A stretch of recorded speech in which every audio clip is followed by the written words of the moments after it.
Parliament passes new PAC amendment. Kanu bus minibus with 19.5 kilos of ganja. Man charged for fatal Linden motorcycle accident. And domestic violence. Another epidemic.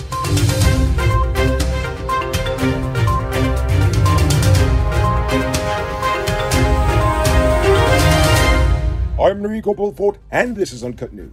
Do you see news happening? Send us a tip on WhatsApp at 592-659-6154.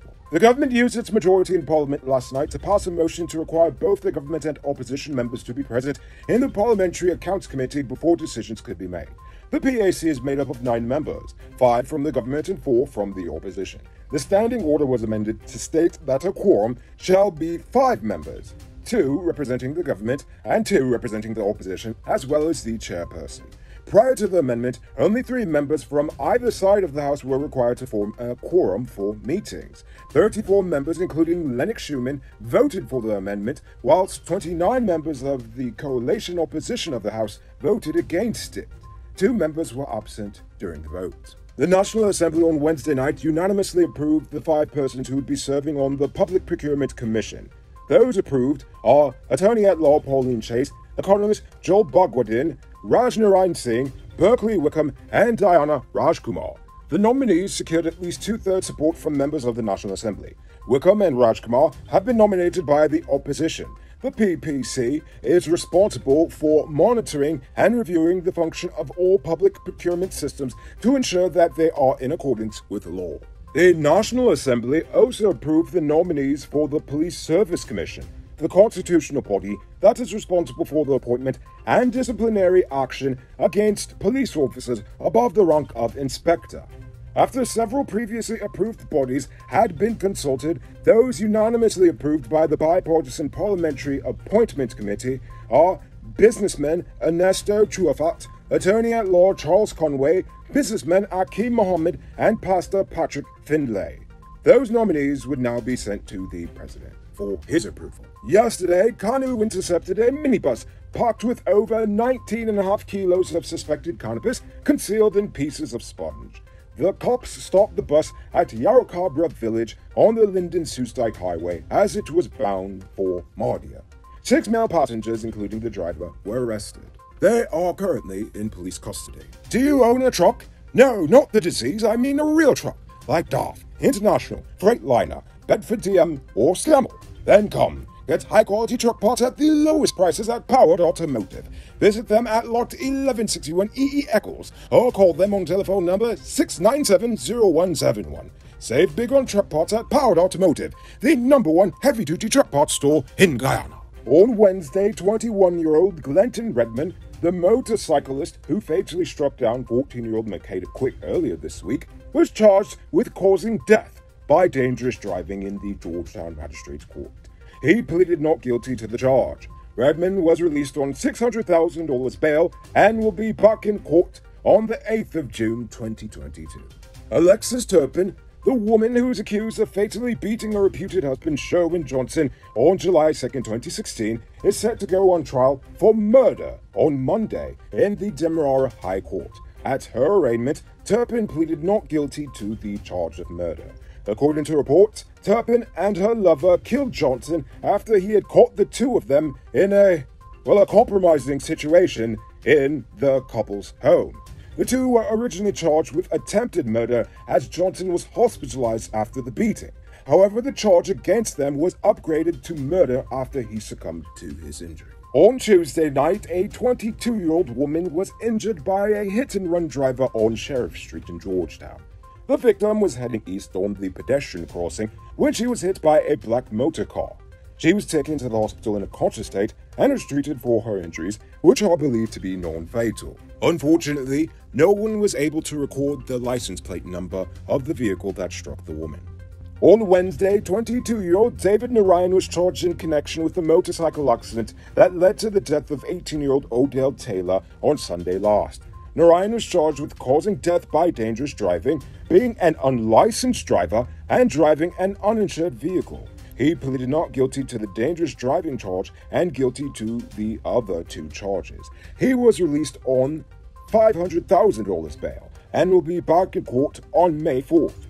Narayan had initially fled the accident scene, but later turned himself in to the police, accompanied by his lawyer. You can multiply your cash by selling digital top-up. This is a legit way you can earn to make money at your business or to supplement your current side hustle. Become a top-up vendor quick and easy by linking with Cellular Plus. Call them on telephone number 685-3109 for more info. Now for today's oil update. Fitch Solutions, regarded as one of the top 3 credit rating agencies in the world, has upped its growth forecast for Guyana this year because of high oil prices. Most in part because of, the war over there in Europe. The report states that Guyana's GDP forecast was moved from 38% to 40.5%. The credit rating agency noted, however, that the upside for the economy will be limited by the impact of high inflation on private consumption, while adding that Guyana has structural constraints that will limit the market's ability to replace the loss of Russian crude oil in international energy markets. And of course, all the issues that came with the war that is ongoing. Outside of Fitch's projections, the government of Guyana has said that the nation is poised to realize a 47.5% GDP, again, mainly attributed to the oil sector. Now for our stupid news of the day. You know what I think is stupid? This epidemic of violence against women in our nation. I know I alluded to this earlier this week, but I think it bears repeating because honestly, I'm sick and tired of reporting on Guyanese woman after Guyanese woman having their lives cut short, often in their prime, because of some jealous or stupid man. This is an almost weekly occurrence, and no one seems to really be doing anything to try to stop it. Unfortunately, this is a problem oil money cannot solve, or at least not money alone. In fact, I believe it's going to get worse the richer our nation becomes. The popular media and culture seems to reinforce sex and violence as answers for men's outside problems. Inner problems can be solved with drugs and alcohol. And again, as a man, you're only as valuable as how many zeros you have in your bank account. Throw in some inflation and massive income inequality, and you have the ingredients to turn a nation's domestic violence issue from a societal scourge to an outright pandemic of femicide. Women are half of the nation and carry all of the weight. This is why the government, private sector, and civil society groups need to come together now. No, not next month, not next year, but now. They need to come together, put politics, money, and egos aside, and actually come up with solutions to address this serious issue. Because, come on, why am I arguing about this? Domestic violence is pretty stupid. Who said luxury can't be affordable? Move into your own home in 2022. Lenore Estates, West Coast MRR properties are within your reach. Move out of the landlord's place and put that rent money towards your own 5,000 square foot property. Call or WhatsApp 592-618-5702 for more info. Now for our uncut news, viewers poll question of the day. Every day we pose the question about current events in Guyana, the region, the diaspora, and how you feel it relates to us. Yesterday's question was about Starbucks. How do you feel about it coming? You all had a lot to say about it, but I'll just read a few of them. Lana Bamfield says, I love foreign companies coming to Guyana. Yay, Starbucks. Welcome. Vishal C. Mangal says, it's great news that more foreign companies are interested in coming to our land. This is good for our country and its people. Richie K has a different view. He said Starbucks is just an overpriced status symbol stool softener. Nothing beats local. Indeed. Culture Canada says nonsense. Guyanese drink cold beer, not hot coffee. Bound to fail. Well, I guess that's just one view.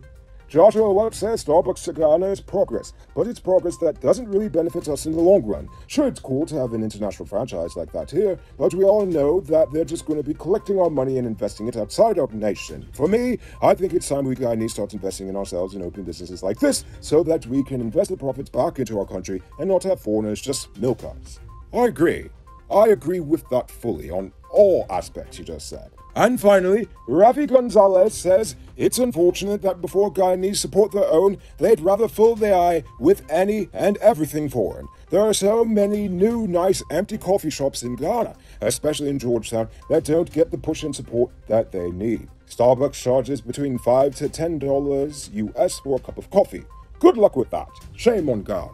Well, I will say one thing. That Amy's Pomeroon coffee is honestly the best coffee that I've ever had in my life. And no, they're not paying me to say this. But Amy's Pomeroon coffee, if you're listening, please do pay me to say this because I love your coffee. So before we get to tonight's question, now's the time to tell you about Best Buy's car of the day. Currently on sale, this is 2014 Audi Q3. It comes with Bluetooth, Mark Grimm's, new tires, TV, CD, stereo, fog lamps, electronic parking brake, bar camera, and much, much more. Back cash for $5.6 million. All paid down as low as $1,120,000 down, with around $108,000 monthly for 5 years, and it is yours. Call or WhatsApp 662-0844 for more info, or visit the showrooms at Lot 171 Peterborough Street, Queenstown, or Lot 2 Lamar Street, and tell them the Rico sent you for this sweet deal. It's now official. As of yesterday, Aubrey Norton is now this nation's newest opposition leader. Do you believe that he'll bring about any change in the politics, or will it just be business as usual? I want you to think about that question. Tell us in the comments below. If your response is good enough, we just might feature it in our next episode. Anyway, that's all the time we have for tonight. You check us out tomorrow for another. Until then, I'm Rico Bulford saying good night, folks.